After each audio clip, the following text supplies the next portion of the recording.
Hello, everybody. So, my name is Kevin. I'm an occupational therapy student at Loma Linda University, and I'm making this video series, this three-part video series, to help explain what occupational therapy is, but more specifically, how does occupational therapy fit into religious organizations, and how can it help religious organizations and the people that attend?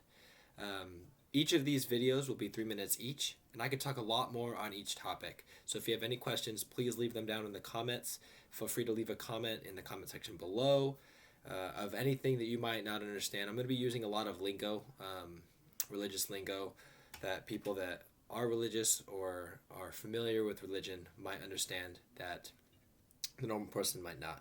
So like I said, if you have any questions, please feel free to leave a comment in the comment section below. So to start off, what is occupational therapy? I'm going to start by explaining what is an occupation. So an occupation is not just what a lot of people think. It's not just your job. It's not just what you do for a living.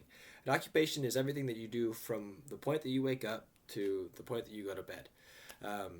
Simple things like brushing your teeth, getting ready for the day, including your vocation or your job, that could also be counted as an occupation. But for this specific example, an occupation is going to church, being a church member.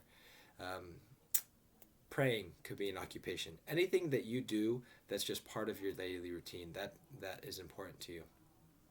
And so why do occupational therapists exist?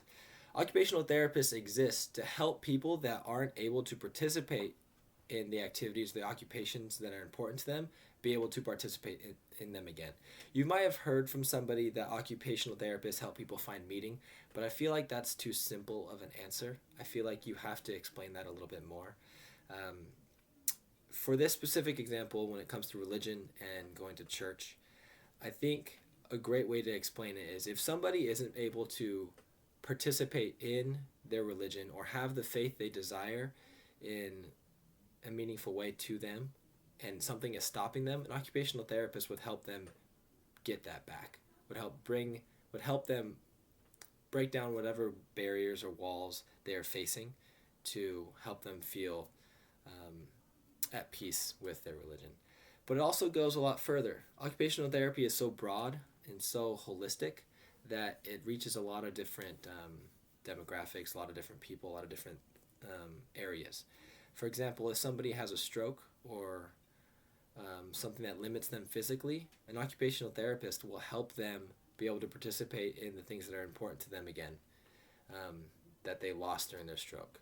If you can only imagine waking up one day, having a stroke, not being able to brush your teeth, not being able to shower, an occupational therapist is going to help them to brush their teeth, to shower, but they're not going to do it for them. They're going to teach them ways in which they can compensate and use what they have now to accomplish those tasks. If you really think about it, the things you do every day, your occupations, your activities, your interests, your hobbies are what make you you.